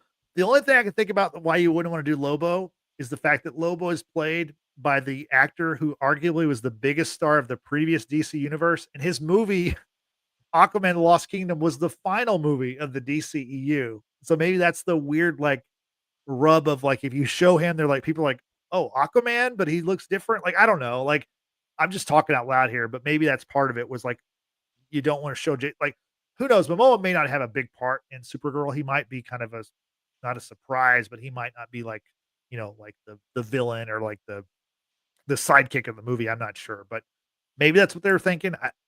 I don't know. And who knows? They may have shot a bunch of different of these scenes, and they just decided these were the two best that you were, like I said, the least like take them or leave them. Like there's not a whole lot to them. And I think it's okay. I also think it's okay that if you don't have them, don't do them. If you don't have one that's like a really something you truly believe in that you can, carry over to another movie. Yeah, just don't do them. Am I frozen? Oh, you're frozen, I think. Or are we both frozen? Uh-oh. Right now, so I'll take over till he gets back on. Yeah, to continue to talk about the movie. Am I back? The post-credit scene, I feel like could have been a little bit more spicy, a little bit more intuitive as far as like things that DC. There we go. There you go. Yeah. Am I back? Okay. Yeah, you're back now. Yeah, okay. Fro. Go ahead. No. You go ahead. Go with what you're saying. I was just saying, like, just talking about the post-credit scene. I think it would have been cool to see like more insight of the DCU. Maybe like a random character that we may not know who they are. Like a character from a future movie that's not storyboarded, but not hasn't come to light yet. But we know it's going to show up in the DCU. It would have been cool to see a character of that, and then like having the comic book community speculate who is that. How he or she gonna play in the future of the DCU universe? I think having an opposite character could have been a great idea for that role or for that post credit scene. Yeah, no, I think there's a lot of stuff they could have done. I think you're right about that. Yeah, it just, yeah, I don't know. I don't think James Gunn's a big fan of the tags, the post credit scenes anyway. So. I think you should just like maybe not do them, or I don't know. But I think it's one of those things where people expect it, especially with superhero movies. It's like such a expectation of like Marvel does it, so we're gonna do it also. So, but with him, a whole new world. I think him of all people, I think should do it because we don't know what to expect. We don't know what's gonna come out. I mean, you're scrapping everything and like, yeah, you're bringing some people over from the old DCEU, but it would have been kind of cool to see what's cooking in Mr. Gunn's head. Like, what characters are gonna come to life? Who's gonna play this? Who's gonna play that? What stories gonna come to life? And I think this could be a prime opportunity to just showcase random characters that's gonna be future projects. Yeah, I think that like the only thing they know for sure they're doing is Supergirl. That's like. For sure. I mean, there's other things that are going to happen. Like what's that? They do Wonder Woman as well. But they haven't. I mean, they're talking about it, but they don't have an actress. They don't have a script. They don't have a movie. You know what I'm saying? Like they're for sure doing Supergirl, and then the next movie will be Clayface. They're working on a Clayface movie, so that's for sure going to happen. But after that, I mean, they have Lanterns, which is coming out next year. I mean, that could have been something cool, especially with Green. I mean. Green Lantern there was a Green Lantern in the movie. You could have done something with Guy Gardner and the other Lanterns or some kind of, I don't know, maybe just show the ring. I don't know, something like that. But yeah, I mean, like I said, these weren't that important. They're just kind of like, they're there. If you want to stick around, fine. If you don't, it's okay. it's kind of, I guess, as we kind of wrap up here, I want to mention, definitely want to mention the message of the movie that I took about the the you know being kind is punk rock, because Superman is often seen as like a boring character because he's the ultimate. He is the big blue Boy Scout. He's the ultimate Boy Scout. He's people think he's boring. But in this movie, I did like the message of the fact that, like, Lois, she's like, "Oh, I was a punk rock kid," and then Clark's like, "Well, I like the music too." And she's like, "No, no, no, you like these like pop bands. You don't understand it." But it's like in the world that Superman's in, and even like in our world, because of social media, because of other reasons, like people are so mean. See, people are, there's people are not kind, and Superman is kind. And that's the thing, like being punk rock is not so much about the music. Being punk rock is going against the grain. And because Yeah. Superman is so kind, he is punk rock. So I did like that message. I did like the music. I mean, there wasn't a whole lot of like needle drops, but I did like the John Williams music mixed in like with a new kind of take on it. What'd you think about the message of the movie, how the movie ended, and just the music of the film overall? Very Full House, but I get it. It was very corny, but it's not bad. Like I think you're trying to cater to the essence of the origin of this character. And Yeah, that's the essence that he is, like you said, the big blue Boy Scout. That's who he is. That's who he is to the core. He is the purest form of morality that you're going to get. And I think that line encapsulates that. So yeah. And I think it's also, this is a James Gunn movie. He is a punk rock person also, like, not only just by musical choice, but even like as a director, he's kind of a punk rock director. So this is definitely his version of how he sees the world and how he sees Superman. And as Derpy Entertainment says in the chat, because I'm a punk rocker, yes, I am, which is one of the songs that plays at the very end. uh, Um, I don't know. I like the message. I like how it opened with like he has the soothing message from his birth parents, then he has the soothing message from his earth parents, who actually are the ones who raised him and you know brought out his humanity, and that's who he became. So I thought do all in all, it was very well done all around. do we know, is this gonna be a trilogy? No, we don't know. And I mean, the speculation, there's all kinds of speculation. Like some people think that they're like the next Superman kind of movie will be a world's finest team up with Batman. Of course, they don't have a Batman yet, so we'll see what happens with that. I would rather just see a Superman 2 or like another Superman story before we bring in Batman. But because then you're kind of doing what happened last time where you went from a Man of Steel movie to a Batman versus Superman, which the next movie, I think World's Finest would work better than BVS, because like having these guys go at each other, as a fan, that they're not gonna like they're gonna end up teaming up eventually. So why not just have them team up from the beginning? Um, I don't know. Honestly, it's still up in the air. Who knows how successful this movie is gonna be? I think it's gonna do pretty well. I don't think it's gonna make a billion, unfortunately, but I think it's gonna do pretty well. And yeah, the future is it's kind of wide open as far as what's next for Superman. I think they need to keep these characters separate for a while. Establish these characters, Yeah, establish those characters' worlds, you yeah, know, Gotham and Metropolis for a while, establish those individual characters for a while. 'Cause I think the payoff would be grander once you establish those characters a little bit more. I think the big mistake of like the Snyderverse is that you brought Batman in too soon. It just felt rushed for that second movie. He dies, he comes back. All of within what 3 year span. It just yeah, didn't look. It just felt rushed, and I think you should let this marinate for a while. Get your Batman, create your Batman universe, create your Batman storylines, yeah, get the movies in, and then later on, Batman 2 or Superman 2 or whatever you want to like show a post credit of them like facing off or like working together or like face talking to each other. Cool, but let it marinate, man. Let these guys fandom like really take a hold of itself before you start convoluting characters and worlds and all that together. yeah. No, I agree. I'm one of these people that like I don't really. I'm not rushing to see Batman because we have another Batman. We have Robert Pattinson's Batman. That's a separate thing. That's fine to me. Like I'm in the same camp of like I'm not rushing to see the X-Men either. Like in the MCU, because like with what Deadpool and Wolverine did for Wolverine to bring him back, and the fact that you can bring back these older characters and they're going to be in Avengers Doomsday and they're going to probably be in Secret Wars. I'm in no rush to like usher in some new X-Men or a new Batman. I think we've had so much Batman over the last 20 or 30 years of our lives. Like, I don't think we need a Batman. There's so many DC characters. Yes, Batman is the biggest character in DC by far. No question about that. But there's so many great characters in DC, just like there are in Marvel. And Marvel has shown us that if you just shine a spotlight on a character, you can. I mean, there's an Ant-Man trilogy of movies. Like that's crazy. Like 20 years ago, if you told me they were going to make Ant-Man, your movies, I never heard about it.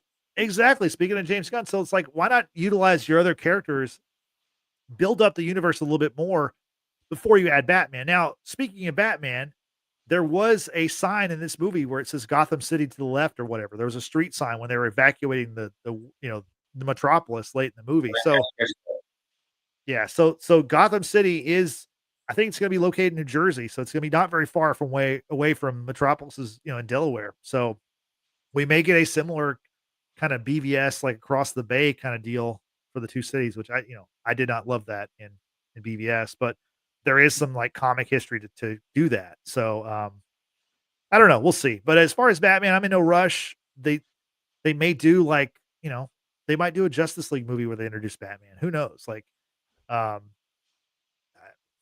I don't know. I'm okay. I can wait for Batman. We've had enough Batman. Yeah, same here. Also, it's like, is Batman going to be, the same age as Superman?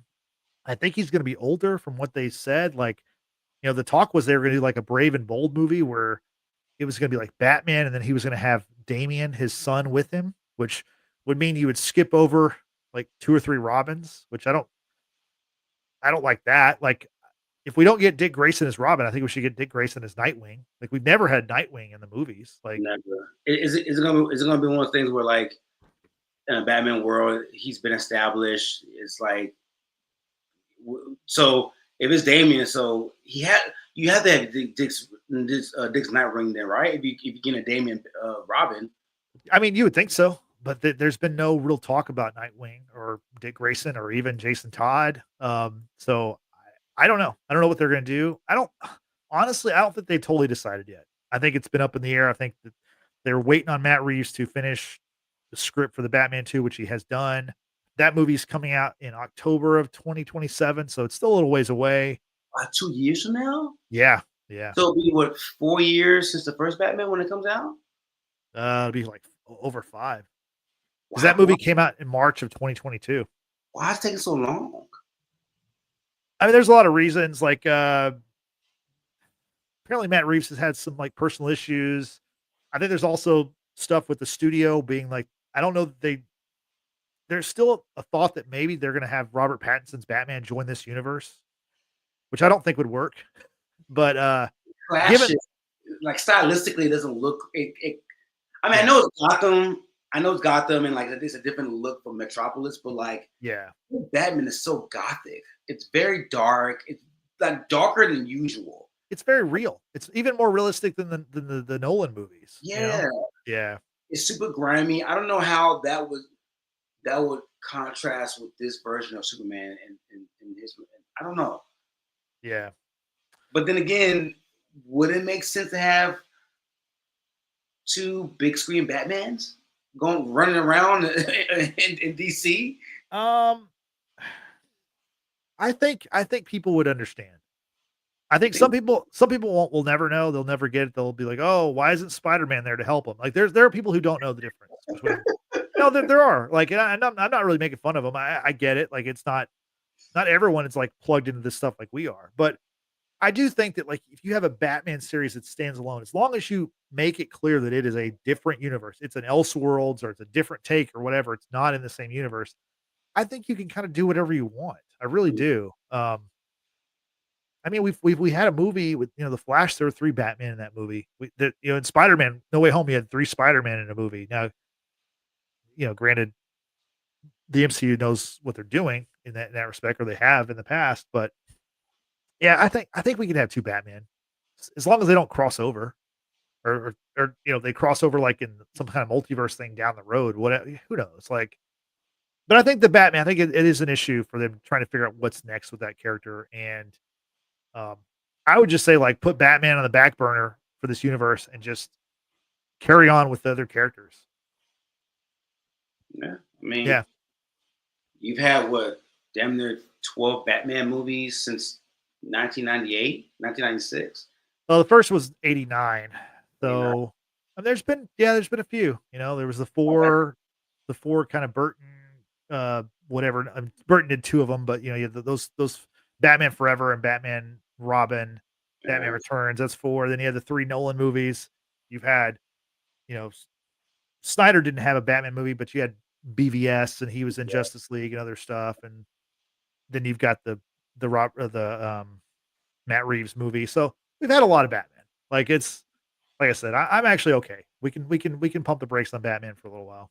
Yeah. As we kind of close out here, how do you think this movie compares as far as James Gunn movies? He's done. This is his 5th high profile superhero movie. He did the Guardians of the Galaxy trilogy. He did the Suicide Squad, and now he's done Superman. How would you kind of rank those movies if you had to? From best to my favorite to my least favorite? Yeah, 1 through 5. What do you think is your favorite of those 5, and just go from there? Suicide Squad's last. So okay. So Guardians 1. Okay. Superman, Guardians 2, Guardians 3, okay, and then Suicide Squad. So mine is kind of similar. I have Guardians 1 as my favorite. I mean, Superman might eventually be my favorite. Like I said, I've really enjoyed the movie. I've definitely seen it more than I've seen Guardians 3, but so I'll go Guardians 3, Superman 2 in the number 2 spot. I'll say Guardians 1, number 3, Guardians 2 for my number 4, and then the Suicide Squad, which I did like that movie, but I do think that it is, to me, of these 5, it is number 5, no question. And in the chat, is your favorite Guardians movie? Guardians 3, yeah. I mean, Guardians 1's very good too. It's to me, Guardians 1, Guardians 3, and Superman to me are very similar. I mean, I'm a bigger fan of Superman than are any of the Guardians characters, but I got to give him credit for making those Guardians movies so successful and for making people care about a talking raccoon in a tree. Like that's pretty tough to do. But going to the chat, Yesenia in the chat, she's got Guardians 1, then 3, Guardians 2, Superman, and Suicide Squad. So she's got Superman. She had the DC at the bottom and the Marvel stuff at the top, but that's fair. Those Guardians movies are all good. I mean, you can't really go wrong with those movies. So, and I think this movie is right there with them, honestly. So, Frank, as we get out here, anything that we didn't mention that you want to talk about? Yeah, I want to reference how much I love the take of Clark's parents. The act like good point. Yeah, very country, very Kansas, very like they're probably the most Kansas version of Superman's parents I've ever seen. Yeah, very country, very hokey pokey, almost kind of hillbilly like. Yeah, but the mother, man, her accent was just it had me rolling. She was so entertaining. I love the mom in the movie. Yeah. That was a very interesting take. I mean, Kansas is country. Parts of Kansas is country as shit. Oh, and they took the country's part of Kansas and put it in this movie. Yeah. So yeah. I did like the fact that when we first meet the parents, they're trying to do they're doing a call on speakerphone, and like there are definitely people who have trouble with speakerphone, making calls speakerphone. So I totally get the fact that she's like screaming and like, again, you said like, very, very country bumpkin kind of sounding people. But I think that also helps. Like, that's more realistic than like in Man of Steel, you had, Kevin Costner and Diane Lane, two of Hollywood's like most beautiful people. Like, it's like now they're slumming it as Kansas farmers. It was definitely a Hollywood version and they're great actors.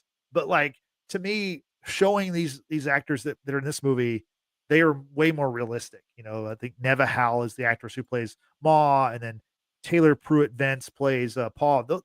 Definitely a more realistic version of the Kents in this film. I love them. I thought they were great. They were really entertaining. Yeah.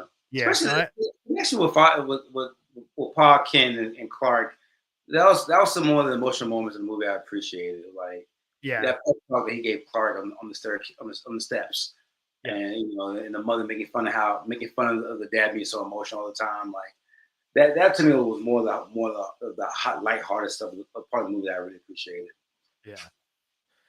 Yeah, no, to me, like, this movie has so many characters. I think all the characters are played very well, and they're Mm. like, I think the one issue with the movie is like it kind of makes you want more from all these characters, but that's a good problem to have for a new universe, right? But um, it's just, will we get more of all these characters? That's what we're waiting to see. I mean, even like Frank Grillo's in this movie. He's barely in the movie. Now, Frank Grillo's character, Rick Flag Sr., he plays a big part in Creature Commandos, which was the first official project of the DCU, the animated show that began this year. Or actually, I think it started in December of last year. Isn't it the same character in Suicide Squad 2? Flag? So he's the father of Rick Flag Jr., who Peacemaker killed in the Suicide Squad. Gotcha. Okay. Yeah. So that last name sounded familiar when I heard the name. Right. So he's going to be in Peacemaker. In fact, Peacemaker season 2 is going to be a big season of TV, because you're going to get some of the Justice King members, if not all of them, are going to be in season 2. You're going to get Rick Flag Sr. I think he's going to have a big part in that show, and I think that Superman might appear in Peacemaker briefly. We'll let's find out, but I think that we will see Superman and Peacemaker. The check that Corenswet gets, if he shows up in that TV show, it's going to be crazy. Well, maybe not so much, because I don't know if you've seen the reports, but do you know how much David Corenswet was paid for this movie? No, how much? $750,000. That makes sense because Yeah. that makes sense because like you want to a lot of these trilogies and like these superhero movies where you know you're gonna make a sequel or like Yeah. a foundational piece of this universe. You want to get a newbie, somebody who has no. Yeah. I mean that's a good reason why Tom Holland was beefing with Marvel. He wanted a pay grade. Like he's like, look, man, my movie make $1 billion, bro, and I'm the main guy in these movies. I want more money. Yeah. I mean, that's obviously $750K is a ton of money for normal people. It's a lot, especially for Kansas farmers. That's a lot of money. Well, if this movie makes $500 million, that's a rock in the pond. Yeah.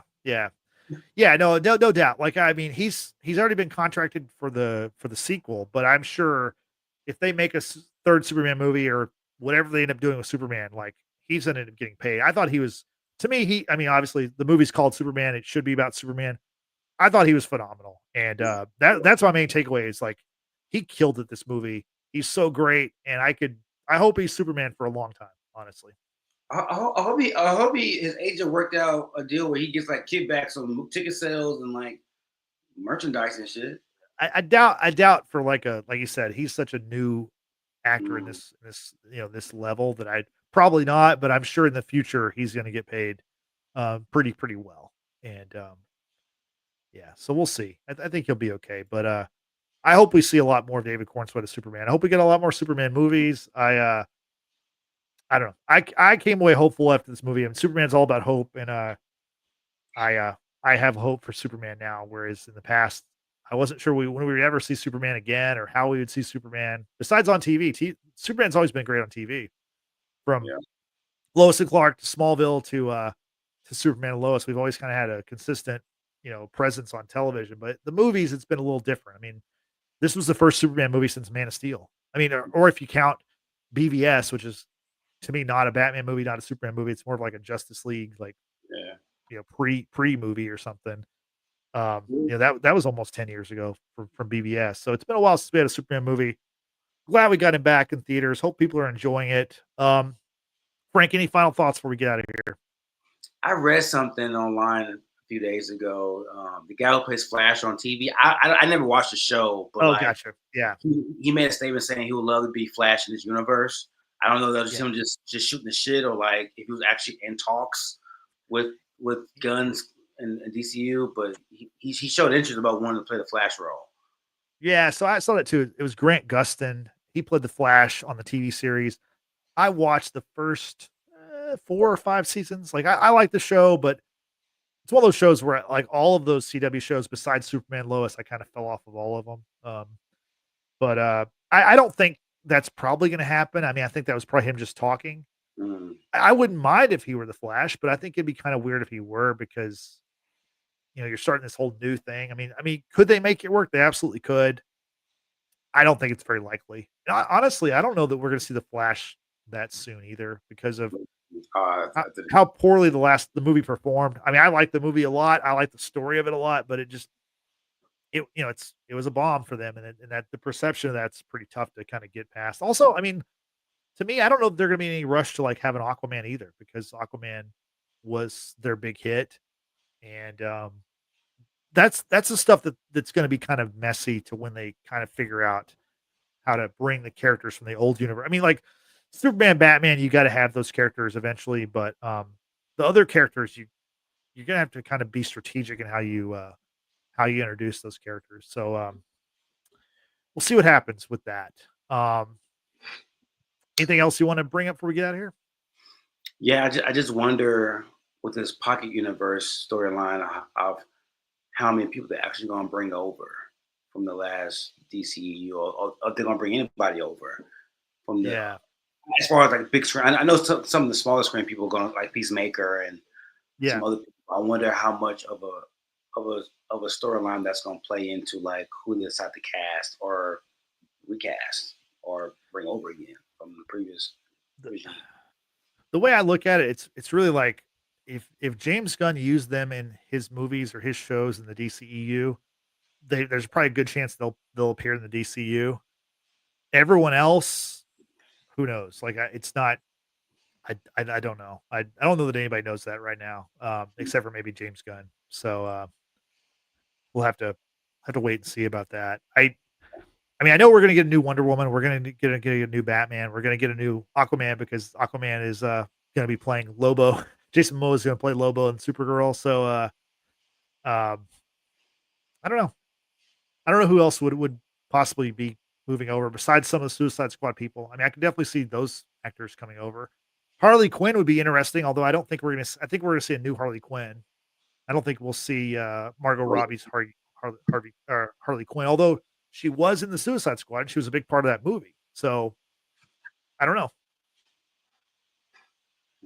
That's part of what's tricky about the new universe and you know not making a total reboot where you're carrying some characters over. I mean, with the portals, with the pocket universe, I guess you can kind of do whatever you want. I mean, this is totally make believe stuff, so you can do whatever you want anyway. But you kind of have to make it good, make it where people can kind of understand it or it makes sense. So I don't know. We'll see what happens in the future. Yeah. With the DC universe, but I think this is a good start for the DCU. What do you think about overall for Superman? Like, would you recommend it to people if they haven't seen it yet?